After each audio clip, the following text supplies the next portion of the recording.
জয় ঠাকুর। শ্রী শ্রী রামকৃষ্ণ পুঁথি চতুর্থ খণ্ডের অন্তর্গত ভক্তদের সঙ্গে রঙ্গ ও সংযোটন এই অধ্যায় থেকে আমাদের পাঠ চলছে। আজ আমরা এই অধ্যায়ের 14তম দিন পাঠ করব, পর্ব 599, পৃষ্ঠা সংখ্যা 391। এর আগের পাঠগুলিতে আমরা দেখেছি ভক্ত ভাই ভূপতি ঠাকুরের আশীর্বাদ পেয়ে কিভাবে ধন্য হচ্ছেন, তার কৃপা কিভাবে, ঈশ্বরের কৃপা, ঠাকুরের কৃপা কিভাবে ভাই ভূপতির উপর বর্ষিত হচ্ছে। একদিন দেখলাম ঠাকুর শ্রী রামকৃষ্ণ দেব তার দক্ষিণ চরণ ভাই ভূপতির বক্ষে স্থাপন করলেন, ভাই ভূপতি ধন্য হলেন। আরেকদিন দেখলাম, গত দিনের পাঠে আমরা যা দেখলাম যে জোরহাত করে ঠাকুরের সামনে ভাই ভূপতি তাকিয়ে চোখের দিকে তাকিয়ে কি দেখছিলেন, ঠাকুর তার মনোভাব বুঝতে পেরেছিলেন। বুঝতে পেরে বলছেন, দেখতে চাও? তবে এই দেখো, এতই যদি তোমার দেখার স্বাদ, তাহলে চোখ মেলে দেখে নাও। দেবেশ বাঞ্ছিত দৃশ্য দেখিয়ে দিলেন তিনি। দেখালেন একই অঙ্গে ব্রহ্মা বিষ্ণু মহেশ্বর কিভাবে স্থিত হয়ে রয়েছে। তার দেহে এক একটি রোমকূপের ভিতরে এরকম কোটি কোটি ব্রহ্মা, কোটি কোটি বিষ্ণু, কোটি কোটি মহেশ্বর উঠছে, লয় হচ্ছে, তৈরি হচ্ছে, যেন সেই বিশাল জলাধারের মধ্যে ছোট্ট একটি বুদবুদ উঠে আবার লয় হয়ে যায়।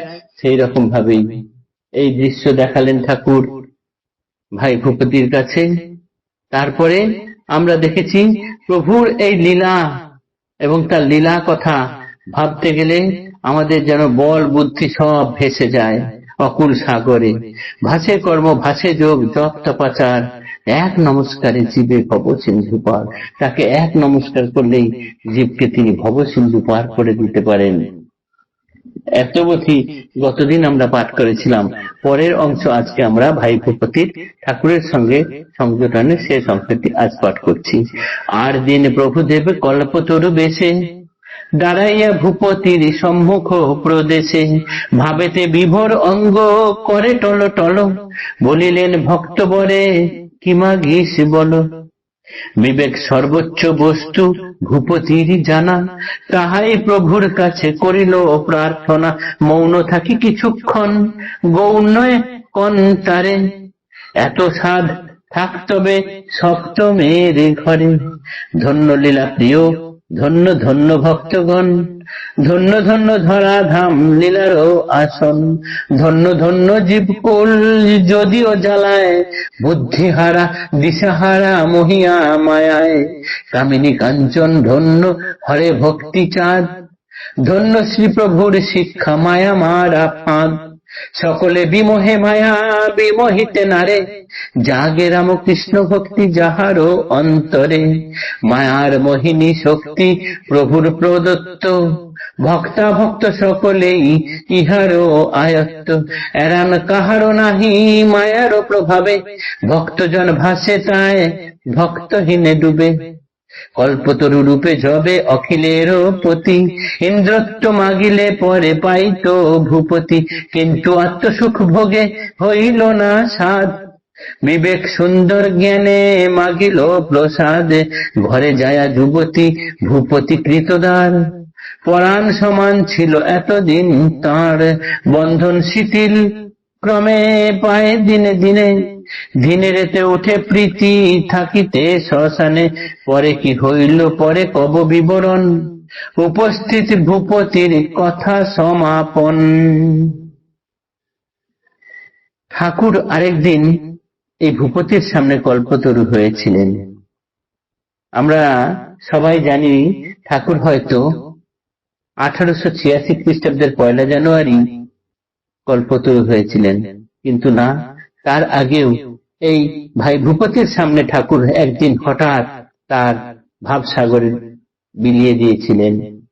ভূপতিকে হঠাৎ বলছেন, তার অঙ্গ বিভোর ভাবেতে টলটল করছে শরীর।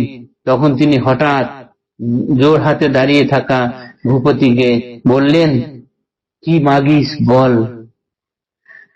ভূপতি জানতেন বিবেকই হচ্ছে আধ্যাত্মিকতার সর্বোচ্চ বস্তু, তাই বিবেক লাভ করাই সব থেকে ভালো। তাই ঠাকুরের কাছে বিবেক প্রার্থনা করলেন।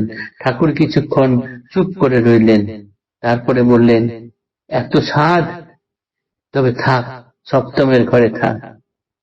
ধন্য লীলা প্রিয়, ধন্য ধন্য ভক্তগণ, ধন্য ধন্য ধরাধাম লীলার ও আসন, ধন্য ধন্য জীবকুল যদিও জ্বালায়, বুদ্ধিহারা দিশাহারা মহিয়া মায়া।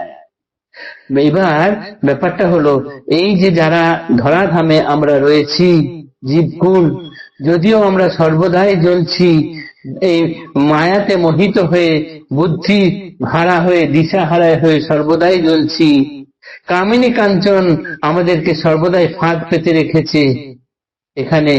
তাই শ্রীপ্রভু কি করেছেন না, মায়া মারা ফাঁদ পেতেছেন, যাতে এলে পরে এই মায়া মরে যাবে বা মায়া থাকবে না। সকলে বিমোহে মায়া, বিমোহিতে নারে, জাগে রামকৃষ্ণ ভক্তি যাহার অন্তরে। ঠাকুরের প্রতি যার ভক্তি জাগে, রামকৃষ্ণ ভক্তি যার অন্তরে জাগে, তাকে মায়া মোহিত করতে পারে না। তার ক্ষেত্রে তখন কি হয় না, ঠাকুরের কাছ থেকে সে ওই মায়া মারা ফাঁদ পেয়ে যায়। মায়ার মোহিনী শক্তি প্রভুর প্রদত্ত, ভক্তাভক্ত সকলেই ইহার আয়ত্ত। এই মায়ার মোহিনী শক্তি ঠাকুরের যে আছে, তাহা ঠাকুর কি তার সকল ভক্তকে দিয়ে রেখেছেন। এই মায়ার প্রভাব কারোর পক্ষে এড়ানো সম্ভব নয়। একমাত্র যে যারা ভক্তজন, তারাই এই মায়ার প্রভাব থেকে ভেসে উঠবে, আর তাছাড়া অন্য যারা ভক্ত নয়, তারা কিন্তু এখানে এসে ডুবে যাবে, অর্থাৎ মায়া তাদের গ্রাস করে নেবে। তাই ঠাকুর যখন কল্পতরু হলেন আর ভূপতির কাছে দিতে চাইলেন, ভূপতি কিন্তু চাইলে ইন্দ্রসুখ পেতে পারত, আর সবকিছু পেতে পারত, কেননা ঘরে তার স্ত্রী, কন্যা, পুত্র সকলেই আছে, কিন্তু তিনি সেসব কিছু না চেয়ে বিবেক বৈরাগ্য চেয়ে নিলেন।